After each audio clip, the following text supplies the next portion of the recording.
नमस्कार दोस्तों, स्वागत है हमारे YouTube चैनल पर। आज हम लोग चर्चा करेंगे छत्तीसगढ़ राज्य सहकारी बैंक एवं 6 जिला सहकारी बैंकों के अंतर्गत कनिष्ठ प्रबंधक, कंस्ट्रक्शन या मेंटेनेंस, उप प्रबंधक, उपयंत्री, कनिष्ठ प्रबंधक संवर्ग, कृषि विशेषज्ञ, कनिष्ठ प्रबंधक, IT प्रोग्रामर, कनिष्ठ प्रबंधक संवर्ग, IT विशेषज्ञ, उप प्रबंधक प्रोग्रामर एवं सहायक प्रबंधक सहायक प्रोग्रामर भर्ती परीक्षा CBJM 2023 के 23 पदों पर यह विज्ञापन जो है जारी किया गया है, जिसके आवेदन करने की जो तिथि है 20 सितंबर 2023 से चालू हो चुकी है तथा आवेदन करने की अंतिम तिथि है 14 अक्टूबर 2023। आप लोग जो है रात्रि 12 बजे तक जो है आवेदन कर सकते हैं और आवेदन में आप लोगों को त्रुटि सुधार जो है 15 से 17 अक्टूबर तक का समय दिया गया है। इसकी जो है परीक्षा की जो तिथि जो है संभावित है 29 अक्टूबर 2023 रविवार को होनी है, जिसके संबंध में जो है प्रवेश पत्र एक हफ्ते पहले, कहने का मतलब 10 दिन पहले जो है 20 अक्टूबर 2023 को जारी कर दी जाएगी।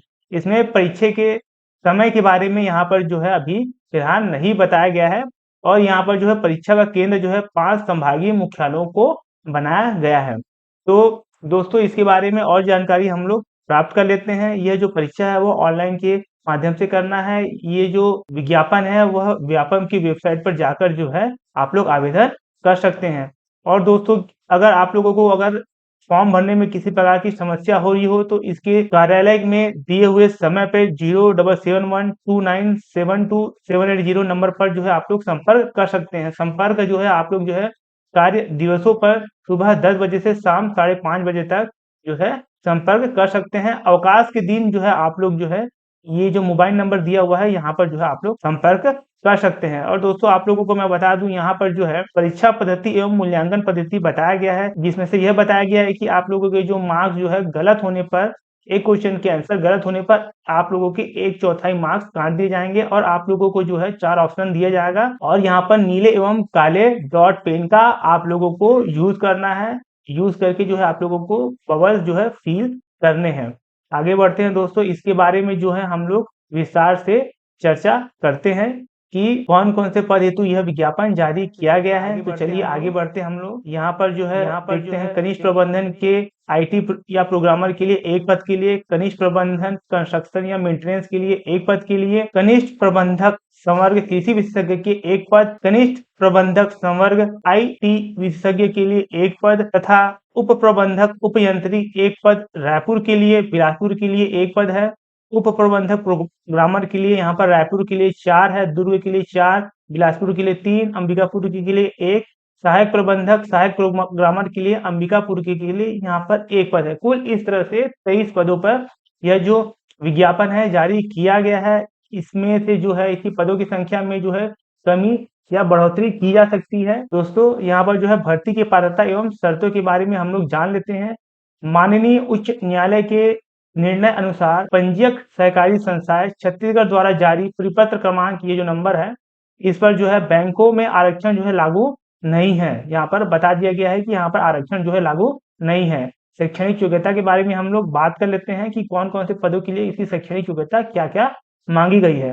तो कनिष्ठ प्रबंधक IT या प्रोग्रामर के लिए जो है किसी मान्यता प्राप्त विश्वविद्यालय से प्रथम श्रेणी में MCA, BE, BTech या फिर कंप्यूटर एप्लीकेशन या फिर कंप्यूटर साइंस या फिर इंफॉर्मेशन टेक्नोलॉजी या फिर इलेक्ट्रॉनिक्स एंड टेलीकम्युनिकेशन में आप लोगों को प्रथम श्रेणी में जो है परीक्षा उत्तीर्ण होना आवश्यक है।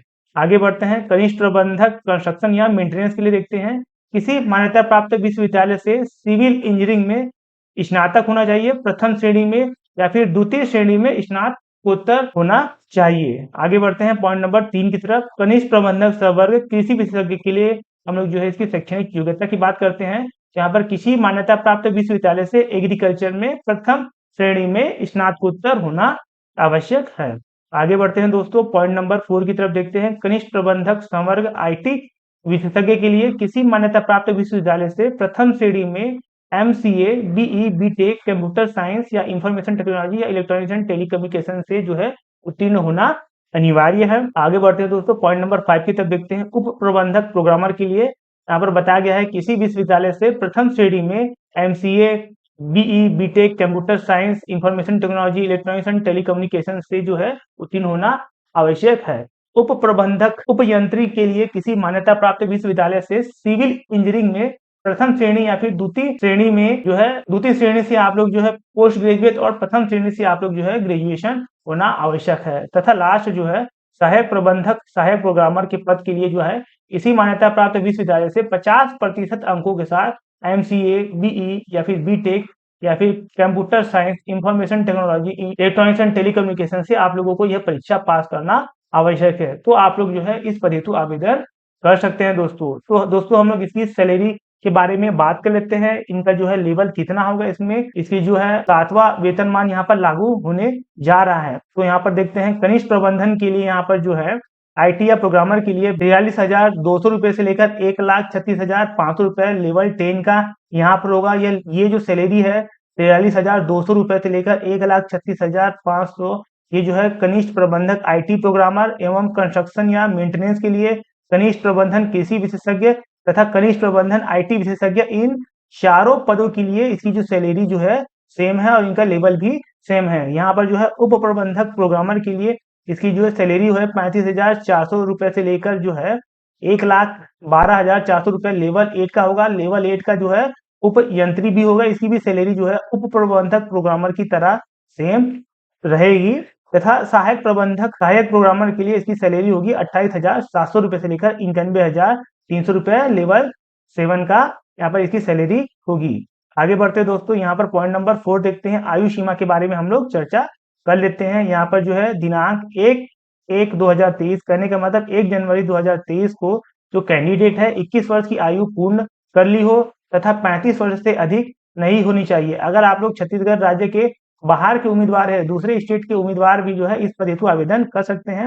अगर दूसरे स्टेट के उम्मीदवार भी इस पद हेतु आवेदन करते हैं तो उसकी जो है आयु सीमा 35 वर्ष की होगी। और छत्तीसगढ़ के जो निवासी है उनके लिए जो आयु सीमा जो है 35 वर्ष रखी गई है तथा यहाँ पर जो है स्थानीय निवासियों को निर्धारित अधिकतम आयु सीमा में भी छूट प्रदान दी गई हुई है। आगे बढ़ते हैं दोस्तों, यहाँ पर जो है पॉइंट नंबर 5 देख लेते हैं। सीधी भर्ती के रिक्त पदों पर चयन हेतु व्यापम द्वारा संयुक्त भर्ती परीक्षा का आयोजित किया जाएगा।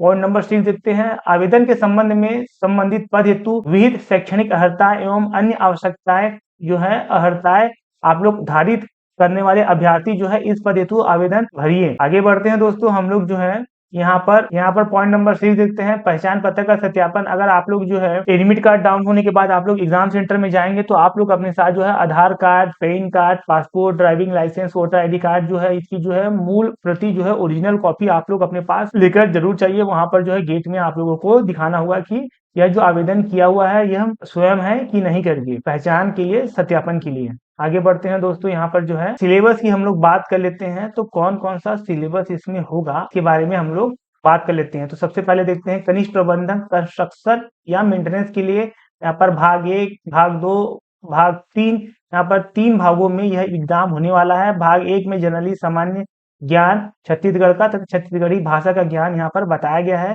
भाग 2 में सहकारिता अधिनियम एवं बैंकिंग संबंधी, दूसरा सामान्य ज्ञान, गणितीय, रीजनिंग और हिंदी और अंग्रेजी भाषा तथा भाग 3 में सिविल इंजीनियरिंग संबंधी जो है जानकारी यहाँ पर मांगी गई है। यहाँ पर जो है पॉइंट नंबर 2 देखते हैं। कनिष्ठ प्रबंधन IT या प्रोग्रामर या फिर कनिष्ठ प्रबंधक संवर्ग IT विशेषज्ञ के लिए जो है भाग 1, भाग 2 और भाग 3, यहाँ पर भी 3 भागों में परीक्षा ली जाएगी। यहाँ पर जो है भाग 1 तो सबके लिए सेम है, भाग 2 भी सेम है, पर यहाँ भाग 3 में जो है IT या प्रोग्रामिंग संबंधी जो है जानकारियां आप लोगों से पूछी जाएगी। पॉइंट नंबर 3 देखते हैं। कनिष्ठ प्रबंधक संवर्ग के लिए कृषि विशेषज्ञ के लिए भाग 1, भाग 2 तो दोनों के लिए सेम है, परंतु यहाँ भाग 3 में कृषि संबंधी जो है जानकारी आप लोगों से पूछी जाएगी। पॉइंट नंबर 4 देखते हैं। उप प्रबंधक उप यंत्री पद के लिए जो है भाग 1, भाग 2, भाग 3 जो है, जिसमें से भाग 1, भाग 2 सेम है और भाग 3 में जो है सिविल इंजीनियर संबंधी जानकारी आप लोगों से पूछी जाएगी। आगे बढ़ते हैं पॉइंट नंबर 5 की तरफ। उप प्रबंधक प्रोग्रामर या फिर सहायक प्रबंधक सहायक प्रोग्रामर के लिए यहाँ पर भाग 1 और भाग 2 अन्य की तरह सेम है और भाग 3 में जो है IT एवं प्रोग्रामिंग संबंधी जानकारी आप लोगों से पूछी जाएगी। तो दोस्तों यहाँ पर पॉइंट नंबर 1 देखते हैं। ये जरूर देखिए, आप लोग इसके बारे में जरूर जानिए ये क्या है।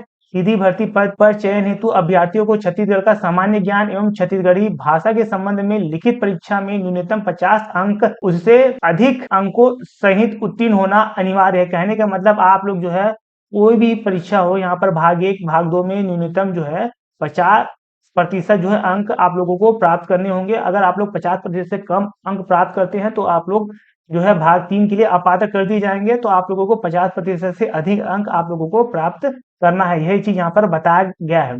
जैसे कि लिखित परीक्षा भाग 1 में निर्धारित अंकों का न्यूनतम 50% अंक या फिर उससे अधिक अंक प्राप्त करना अनिवार्य होगा। लिखित परीक्षा भाग 1 में 50% से कम अंक अर्जित करने वाले अभ्यर्थी चयन हेतु अपात्र होंगे। वही चीज है जो चीज मैंने आपको बताया गया है। उन्हें जो लोग जो है 50% से अंक ज्यादा प्राप्त कर लेते हैं, उन्हें प्राप्त मानते हुए उनके द्वारा लिखित परीक्षा भाग 2 एवं भाग 3 में प्राप्त कुल अंकों के आधार पर प्राप्तांक सूची तैयार की जाएगी। व्यापम द्वारा पदवार पृथक पृथक प्राप्तांक सूची जारी की जाएगी। पॉइंट नंबर 2 देखते हैं। व्यापम द्वारा जारी लिखित परीक्षा की प्राप्तांक सूची के आधार पर अभ्यर्थियों का साक्षात्कार संबंधी बैंकों द्वारा लिया जाएगा। कहने का मतलब यहाँ पर जो है लिखित परीक्षा भी होगी और यहाँ पर इंटरव्यू होगा। इंटरव्यू जो है बैंकों के द्वारा लिया जाएगा। पॉइंट नंबर 3 देखते हैं। साक्षात्कार हेतु अंक परीक्षा के कुल अंकों के 10% होंगे। कहने का मतलब लिखित परीक्षा का भाग 2 एवं भाग 3 में कुल अंकों का 10% होगा।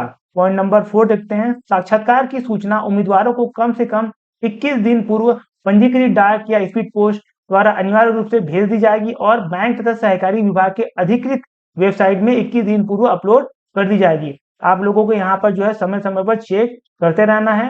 पॉइंट नंबर 5 देखते हैं। सहायक प्रबंधक सहायक प्रोग्रामर पद पर सीधी भर्ती या चयन हेतु साक्षात्कार नहीं लिया जाएगा। इस बात पर आप लोग जो है विशेष ध्यान दीजिएगा। पॉइंट नंबर 6 देखते हैं। शेष सभी पदों पर लिखित परीक्षा की मेरिट सूची से एक पद के लिए अधिकतम 3 कैंडिडेट को यहाँ पर जो है बुलाया जाएगा, जिसके आधार पर मेरिट सूची जो है जारी की जाएगी। आगे बढ़ते हैं पॉइंट नंबर 7 की तरफ। लिखित परीक्षा में प्राप्त एवं साक्षात्कार में प्राप्त कुल अंकों के आधार पर जो है अंतिम चयन सूची जो है जारी की जाएगी।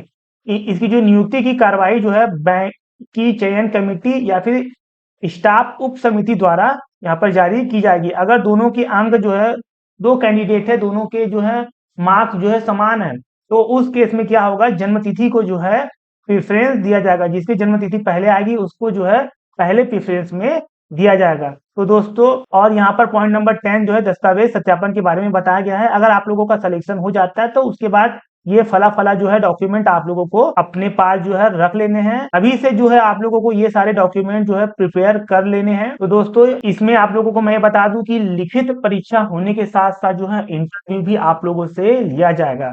ये परीक्षा को आप लोग जो है हल्के से ना ले, अच्छे से तैयारी करें। मेरी शुभकामनाएं आप लोगों के साथ है। कंप्लीट सिलेबस के बारे में मैं एक और वीडियो आप लोगों को बताऊंगा कि क्या पढ़ना है, क्या छोड़ना है, किस तरह से आप लोगों को इसकी तैयारी करना है।